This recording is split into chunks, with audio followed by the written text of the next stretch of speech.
Bueno, yo voy a estar hablando de la generación del 80. Se llamó generación del 80 a la élite conservadora que gobernó Argentina entre 1880 y 1916. Esta élite estaba conformada por un grupo de escritores, intelectuales, artistas, personas de autoridad del gobierno con pensamientos modernos, modernos influenciados de países como Francia, como Inglaterra, Alemania, Holanda, ¿sí? Los cuales abrazaban las ideas liberales de la Ilustración francesa.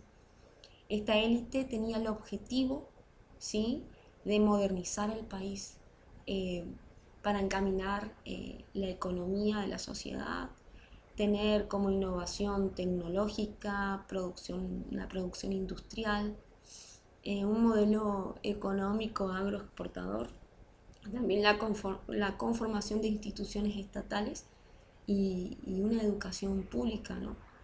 Entonces estaban muy influidos por pensamientos evolucionistas de las sociedades modernas y ellos creían que justamente abrazando digamos, estas ideas, el país iba a llegar a un progreso indefinido, ¿sí?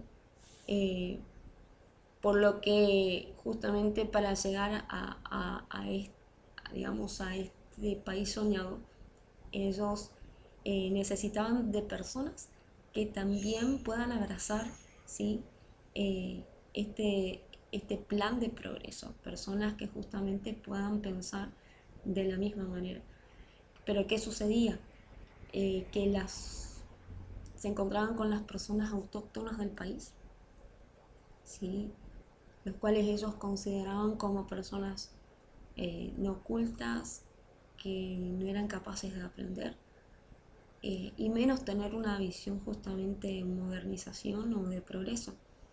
Estas personas eran los aborígenes del país, eran los gauchos y los negros que habían sido traídos como esclavos.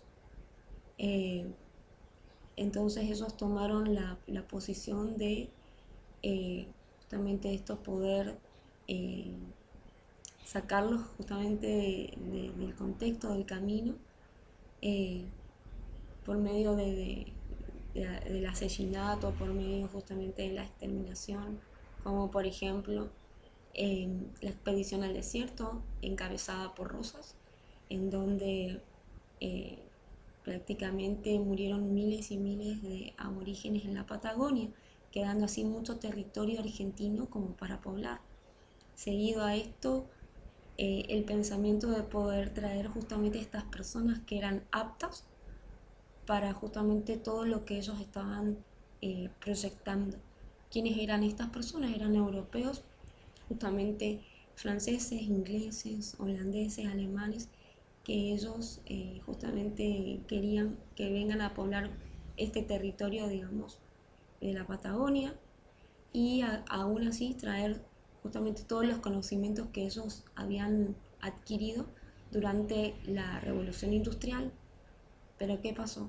Eh, Ellos no vinieron, no encontraron, digamos, este encanto de poder venir a tierras remotas como para poblarlas, pero sí un gran número de inmigrantes de otros países que justamente estaban pasando crisis económicas, como España, Italia, Polonia, son los que tomaron el desafío de venir a la Argentina en busca justamente de un futuro, de trabajo, y ellos fueron justamente eh, los que empezaron, digamos, a poblar aquí.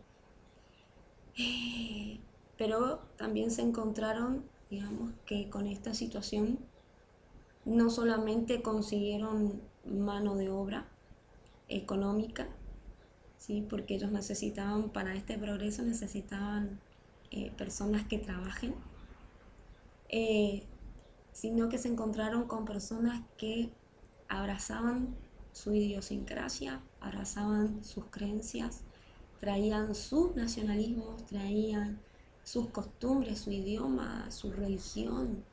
Eh, Tanto es así, eh, que la realidad fue que, o sea, se encontraron, ¿sí? Inmersos de personas eh,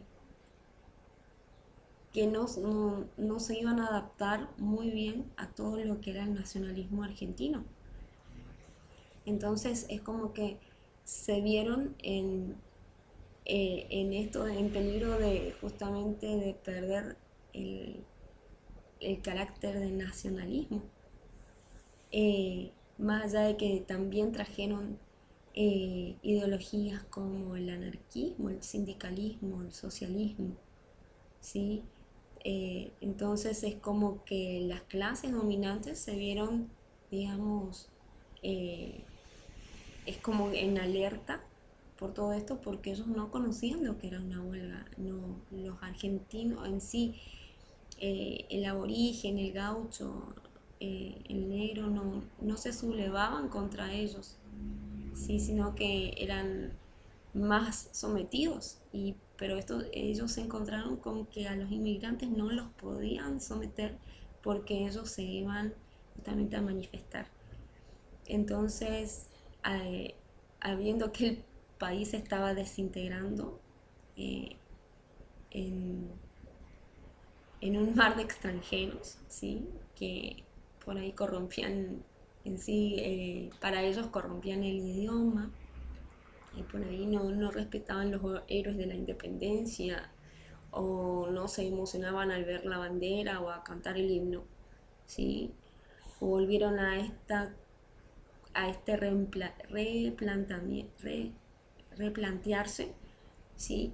Eh, de cómo volver justamente al sentimiento de nacionalidad, eh, esto de poder construir un símbolo que les dé identidad nacional. Entonces fue así como por medio de la literatura y los contenidos educativos, artes plásticas, música, eh, participaron justamente en este proyecto de construcción de una identidad nacional. Entonces, la identidad argentina fue imaginada a través de la cultura popular y la cultura rural. Eh, Así que el gaucho, que había sido portador de la barbarie, ¿sí? Muchas veces descontextualizado de su música, su poesía, sus costumbres, eh, fue lo que rescataron e hicieron uso para construir el lenguaje del nacionalismo, ¿sí? Entonces, no presentaron al gaucho en sí como era, ¿no? Sino que ellos tuvieron que transformar y fabricar una idea, digamos, considerable de esta idealización, ¿sí? Eh, entonces esto explicaría lo que más o menos dice Plech eh, con respecto al uso, ¿no? Eh, Se usó todo lo que era el mundo cultural del gaucho. Eh, Su vida tradicional eh, se lo empezó a personificar como justamente este hombre solitario, nostálgico, eh, este hombre sufrido, ¿sí? Se lo mostrará como un individuo desinteresado, con habilidades musicales eh, que van a ser idealizadas en la literatura, en la música académica, en las artes plásticas. También algo que nosotros vemos con respecto a esto es la nostalgia que aparece justamente describiendo así al gaucho como melancólico, eh, con un pasado nebuloso, con la idea de tristeza. Eh, entonces son varias características, justamente este del uso y de la nostalgia que, que vamos a ir viendo justamente en muchas eh, de, de la literatura y de la música y de otras artes, ¿no? También esto, lo del distanciamiento, esto de justamente la lejanía, la estilización de un modelo musical rural, de la cultura popular. Y así es como que también se va, ¿no?, produciendo el nacionalismo musical argentino, eh, que no refleja, digamos, fidelidad de la música criolla, ¿sí? Eh, Nosotros vamos a tener dos exponentes, ¿sí?, reconocidos de la música nacionalista.